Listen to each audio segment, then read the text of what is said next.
Ya, sahabat muslim kembali lagi dalam program Bebas Hutang. Nah, ini narasumber yang hadir di program Bebas Hutang tentunya sudah banyak pengalaman ya terkait dengan hutang ataupun riba, dan tentunya kita ingin mendapatkan banyak pelajaran untuk bisa kita sahabat muslim ya bisa terhindar dari masalah hutang ataupun masalah riba.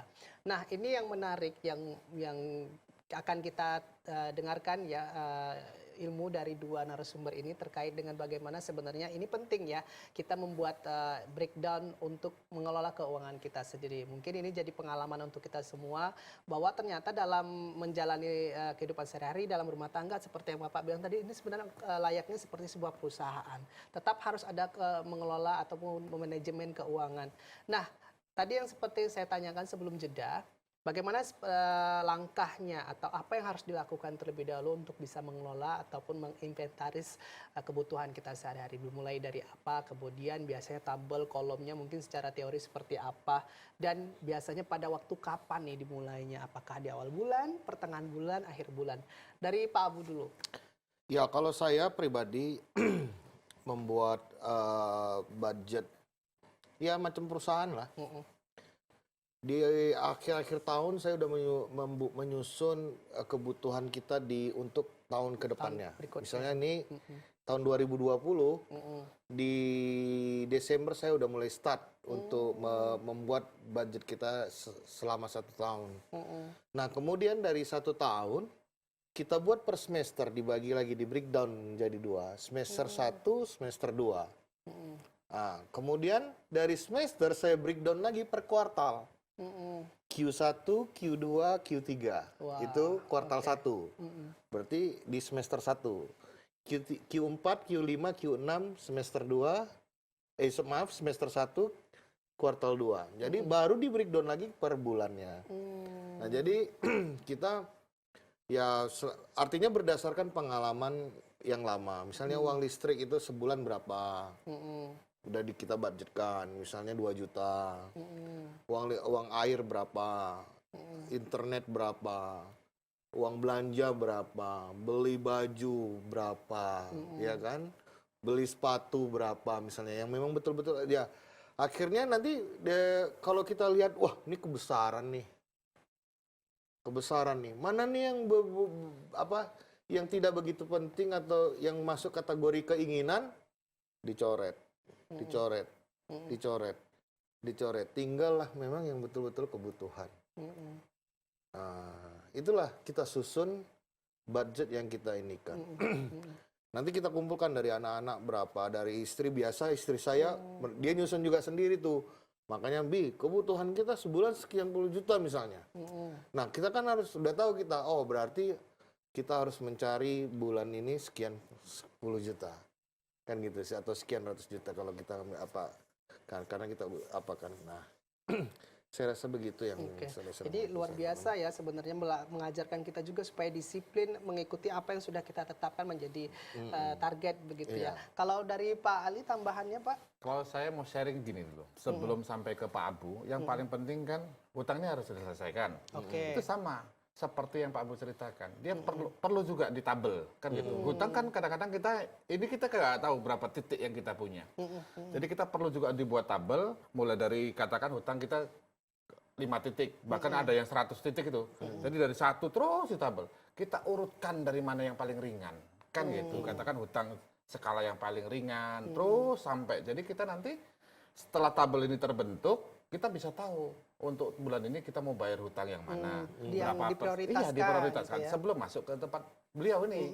Setelah kita tahu misalnya anggaran bulan ini yang ada kita cuma 5 juta, yang paling ringan. Jadi hutang itu berkurang. Kalau dulu kan hutang terus memang kita tabel. Kalau yang buat tabel, kalau enggak itu tidak tahu jumlah hutangnya berapa. Dan tidak tahu kapan selesainya. Alhamdulillah setelah mengaplikasikan ilmu ini, saya aplikasikan di saya baik di perusahaan, itu hutangnya berkurang drastis. Alhamdulillah sekarang itu hampir sekitar 95% sudah berkurang gitu. Kuncinya apa ini Pak, supaya kita komitmen dan konsisten menjalani apa yang sudah kita tabelkan? Yang pertama kuncinya stop hutang, gitu. Itu udah mutlak. Jangan pernah berhutang. Baru yang kedua, setelah stop hutang kan sudah terarah, sudah tersusun. Baru yang kebutuhan tadi, Kita benar-benar kebutuhan dulu, kita prioritaskan, ada kelebihan, baru kita utamakan mana yang penting gitu. Sesekali bolehlah jalan-jalan, sesekali bolehlah kita belajar. Dan ternyata belajar itu juga kebutuhan. Yang selama ini kan kita beranggap umur kita sudah seperti ini, kita tidak perlu belajar. Ini kita masukkan di kolom kebutuhan kan gitu. Oke. Untuk kolom kebutuhannya Pak Abu ini kira-kira bagi sahabat muslim ingin mencoba menerapkannya harus ada tidak patokannya, misalnya dia harus sudah berumah tangga dulu supaya memang teratur hidupnya, atau kadang-kadang karena gini banyak anak-anak muda sekarang dia nggak peduli dengan model-model seperti itu, ya sudah jalani saja hidup, apalagi dengan gaya hidup sekarang. Artinya kalau siapapun yang orangnya sudah mandiri, artinya sudah berpenghasilan sendiri, apa segala macam, kalau bisa memang semua itu harus direncanakan. Ini kan rencana kita. Setelah kita buat tabelnya, setelah kita apa, ya kita harus komitmen sesuai dengan tabel itu. Jangan ada di luar apa yang udah kita buat gitu. Sehingga ada yang kita save atau kita usahakan lagi untuk yang lain begitu, yang dari kelebihan ini kan begitu, ya sehingga menambah income. Kemudian ya pertanyaan Bang Abra, bagaimana supaya kita komitmen? Ya dengan kita membuat itu, kita harus komitmen dengan apa yang kita buat. Di luar itu berarti kita melanggar apa yang telah kita buat gitu. Harus misalnya uang listrik 1,5 juta, ya 1,5 juta, itulah bagaimana kita usahakan supaya jangan lebih dari 1,5 juta. Kalau kurang lebih bagus begitu. Makan, untuk uang makan, bagaimana misalnya 3 juta sebulan, bagaimana supaya jangan lebih? Ya harus jadi kan dari per minggu kan kita biasa kan kalau ini pekerjaan bendahara, artinya istri kita. Wah, ini kita untuk uang makan aja udah hampir ini nih, padahal masih 2 minggu. Dan 2 minggu ke depannya ya kalau bisa kita tekan, atau kalaupun ada dana yang, tapi kalau bisa jangan. Bagaimana ini supaya kita bisa pas 3 juta, kalaupun meleset ya nggak banyak-banyak kali gitu. Jadi setiap minggu kan dikontrol.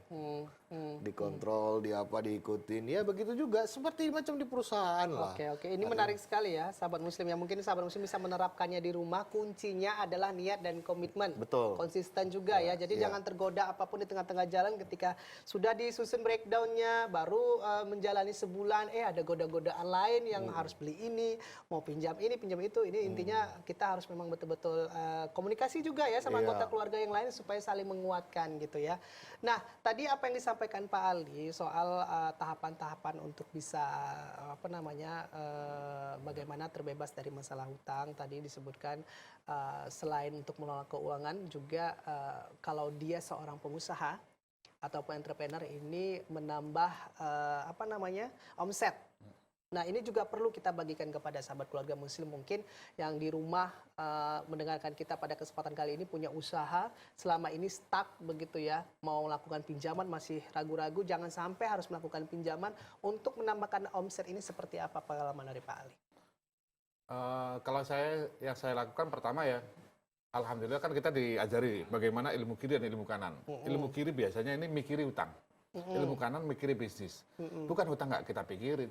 Sementara waktu yang kiri ini, yang hutang kita masukkan kotak dulu. Jadi kita fokusnya harus ke yang kanan. Jadi yang kanan tuh bisnis. Yang selama ini bisnis kita tinggalin. Kita hanya fokus ke utang kan gitu. Bagaimana ceritanya omset mau naik? Kan gitu. Setelah kita fokusnya, kita pindahkan yang selama ini fokusnya untuk mikirin utang saja, kita pindahkan ke fokus bisnis. Jadi bisnis misalnya dari Pak Abu kan, kita hitung bisnis bagaimana supaya bisnis ini berkembang gitu. Karena kalau hutang sudah tidak ada dibayar lagi, arti kata bulanan sudah tidak membayar hutang lagi, otomatis tuh omset akan naik gitu. Kan gitu. Ada kaitannya tadi bagaimana cara mengelola uang tadi ya Pak Abu ya. Jadi misalkan uang anggaplah modal, ketika kita misalnya pada situasi mungkin sudah ada hutang, tapi juga kita mikirkan usaha atau bisnis kita jangan terpaku pada masalah hutang, tapi juga tetap harus membuat omset kita berkembang dan bertambah. Nah, dari Pak Abu tambahannya mungkin seperti apa kalau ya dengan kita fokus kepada bisnis kita, akhirnya pikiran kita pun kan jadi kreatif, lebih kreatif kita. Utang nggak kita pikirin lagi nih soalnya. Nah, bagaimana kita kreatif? Pertama tadi cara cerdas kelola uang. Itu kan udah berarti udah kreatif. Ya. Kemudian bagaimana meningkatkan omset? Ya mungkin promosi, sales dan marketingnya kita pelajari lagi, Oke. kemudian kita terapkan. Jadi kalau kita di ilmu ada di namanya BMIMS, B Mastering, Marketing in Selling misalnya. Itu kita pelajarin bagaimana orang berbondong-bondong datang tanpa kita membeli produk kita. Walaupun harga kita lebih tinggi daripada produk lain yang sejenis, tapi orang rebutan mengambil produk kita gitu. Ini semua perlu ilmu dan kita harus pelajari. Oke. Dan itu kita dapat gitu loh. Jadi bagaimana bisnis kita bisa berkembang, bagaimana misalnya kalau sekarang lagi musimnya internet marketing, ya silakan aja kita perdalam ilmunya bagaimana supaya orang-orang bisa datang, bagaimana orang bisa kenal dengan produk kita sehingga omset pun meningkat. Sementara hutang karena sudah lunas ataupun di stop, ribanya nggak ada lagi cicilan, akhirnya margin juga kan bertambah. Oke. Begitu. Nah, untuk meningkatkan omset kan pasti kita butuh modal yang cukup besar juga. Kira-kira seperti itu. Atau ada nanti dari pengalaman Pak Abu dan Pak Ali yang ingin bisa berbagi bagaimana dengan modal yang tetap tapi kita bisa meningkatkan omset. Sahabat Muslim, setelah jeda nanti kami akan kembali untuk Anda tetap di program Bebas Hutang.